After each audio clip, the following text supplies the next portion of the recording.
Bonsoir à toutes et à tous. Petite critique, d'habitude j'en fais pas le dimanche soir des critiques de films, mais là je viens de regarder le film ce matin. Bon, alors Interceptor sur Netflix, qu'est-ce que ça donne? Un film qui est sorti le 3 juin, donc il y a à peine quelques jours.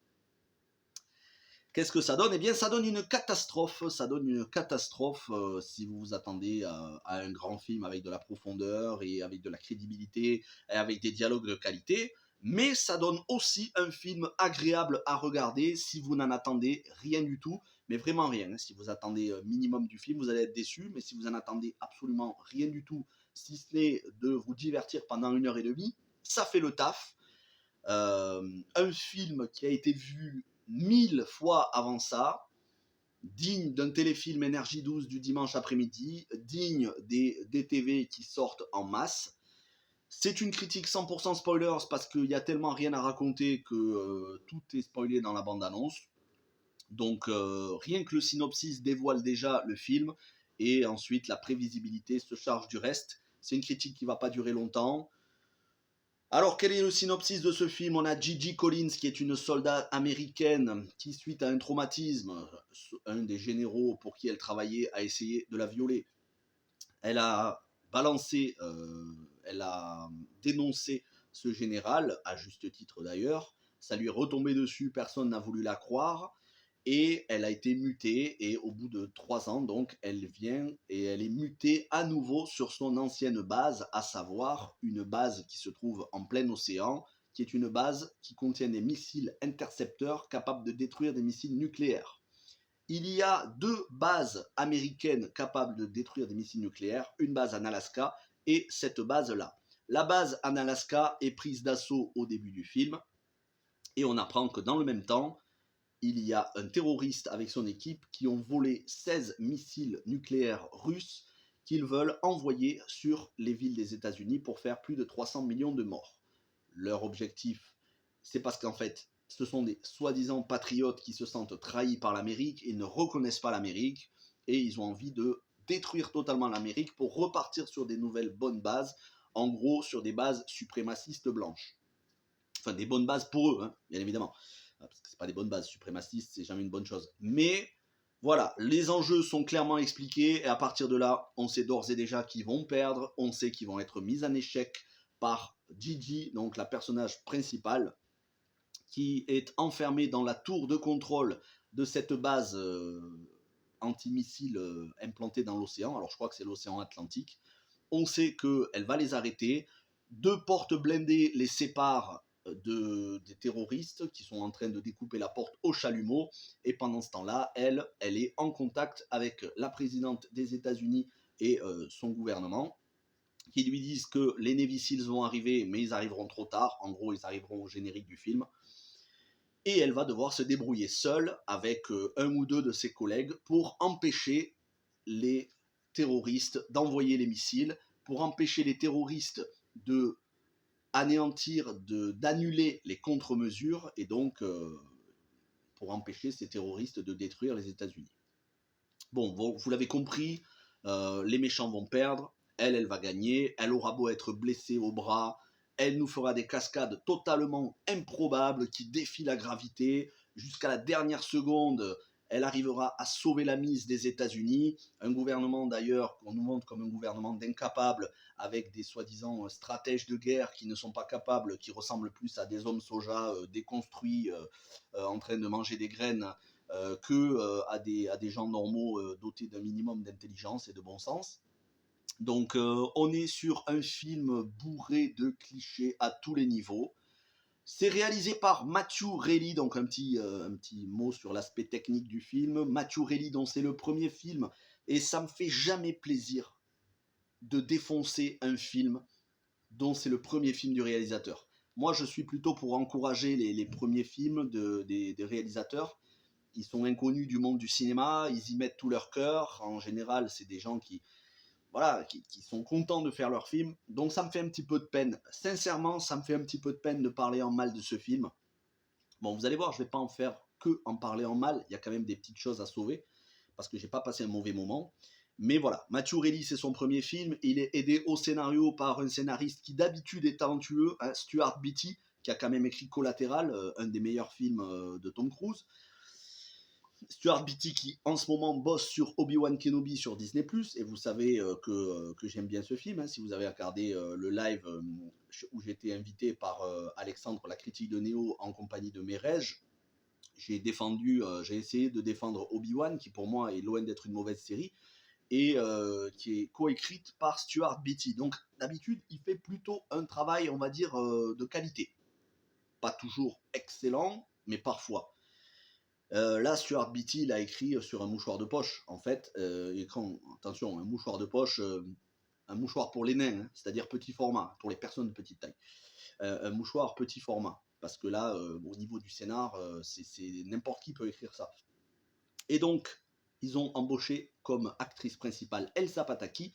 Elsa Pataky, vous la connaissez peut-être à l'époque de It's No Good, où elle jouait dans le film avec Michael Youn, qui est pour moi un des pires films de Michael Youn. J'avais pas rigolé, franchement, j'avais pas rigolé du tout devant ce film au cinéma. Bon, soit, admettons, la faute n'était pas imputable à Elsa Pataky. Elsa Pataky, ensuite, on l'a vue dans les Fast and Furious du 5 au 8, et elle jouait plutôt bien. Elle est charismatique, il n'y a aucun problème sur ça. C'est une bonne actrice, capable de porter un film d'action sur ses épaules. Elle est crédible, on va dire crédible. Elle s'en sort bien dans les scènes d'action, même si elle est aussi doublée par une cascadeuse, mais ça on peut pas lui en vouloir. Hein. C'est pas Tom Cruise, mais c'est normal. Tom Cruise, il y en a qu'un seul. Tous les autres acteurs, même des acteurs très talentueux, sont doublés dans leur cascade. Donc ça, c'est pas un reproche qu'on peut lui faire.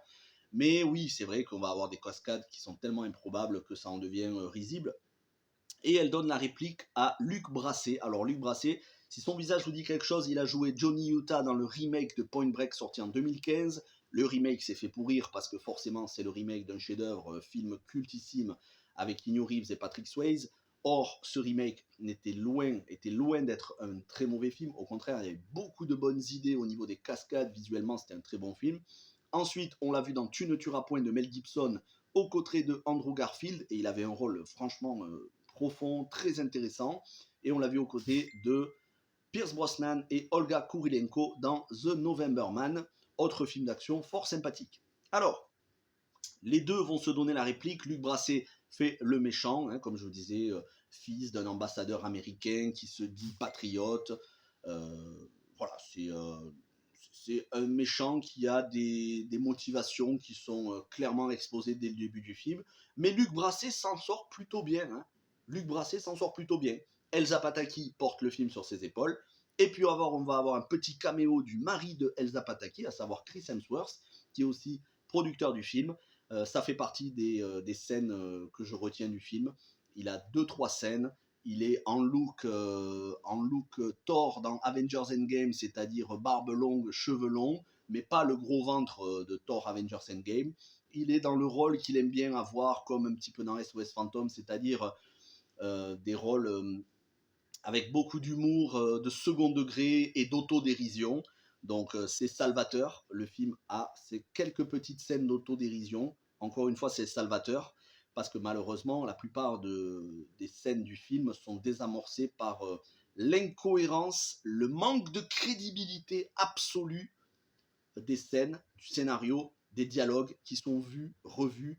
Honnêtement, tous les dialogues, vous pouvez les découvrir à l'avance. Moi-même, je me suis dit, alors là, le méchant, il va lui répliquer ça. Et quelques secondes après, il lui répliquait exactement ce que j'avais pensé. C'est-à-dire qu'on est sur vraiment quelque chose de totalement prévisible du début jusqu'à la fin. On a ce petit, on va dire, ce petit plus, c'est-à-dire MeToo, mais le MeToo dans l'armée. On n'en parle pas beaucoup du MeToo dans l'armée. C'est vrai qu'il y a aussi des soldats, femmes, qui sont victimes d'agressions sexuelles de la part de leurs supérieurs hiérarchiques. Alors pour le coup, ici, l'aspect MeToo n'est pas désagréable. Moi, vous savez que MeToo, ça m'insupporte parce que bien souvent, c'est de la haine des femmes vis-à-vis des hommes. Mais là, c'est pas le cas. C'est pas le cas, donc je vais pas faire ce reproche au film. C'est plutôt bienvenu. Mais malheureusement, ça aurait pu être beaucoup mieux écrit, beaucoup mieux développé, et ça aurait pu servir de syndrome de stress post-traumatique à l'héroïne. Sauf que, en fait, quand ils ont écrit le scénar, ils se sont dit, bon, alors, qu'est-ce qu'on pourrait faire pour avoir un petit peu de profondeur psychologique?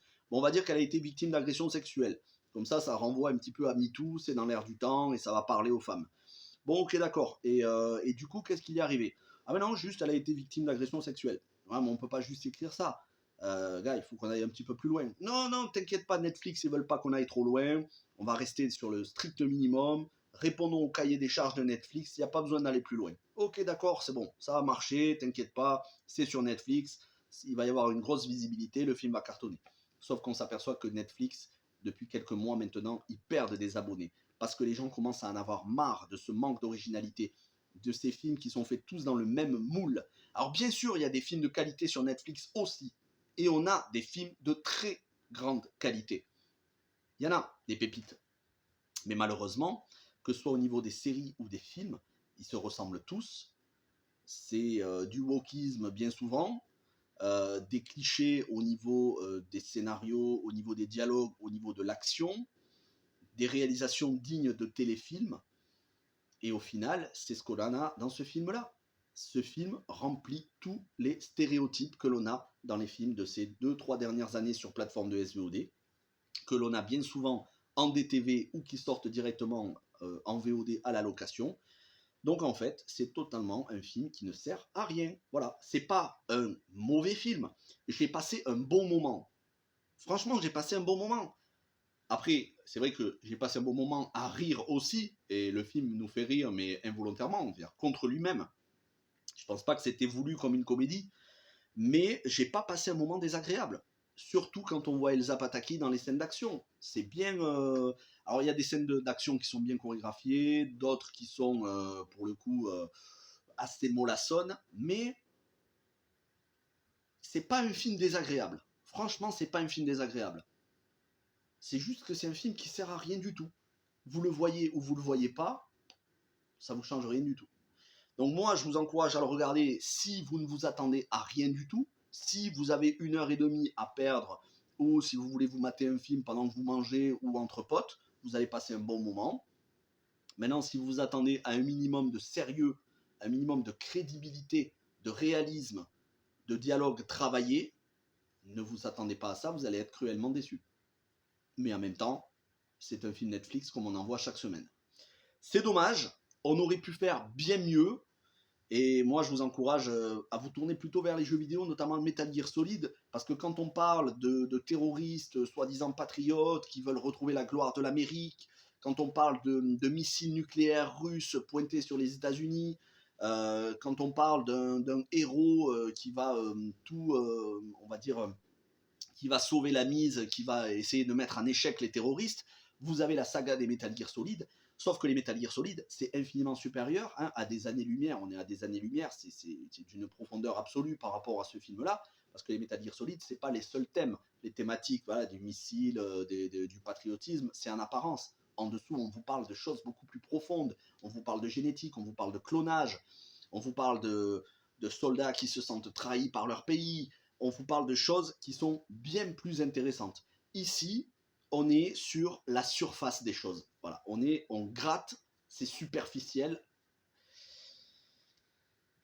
Dans le genre terroristes qui prennent d'assaut une base avec des missiles pour se venger de la trahison qu'ils ressentent de la part du gouvernement américain avec un héros improbable qui va les arrêter, privilégier Rock de Michael Bay avec Nicolas Cage, Sean Connery et Ed Harris, on est sur une qualité à des années-lumière de Interceptor.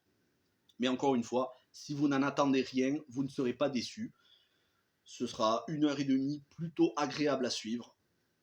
À vous de voir, n'hésitez pas à mettre un petit pouce bleu à cette vidéo. Moi, je vous encourage plutôt à aller voir ma vidéo sur Shining Girls que j'ai postée hier.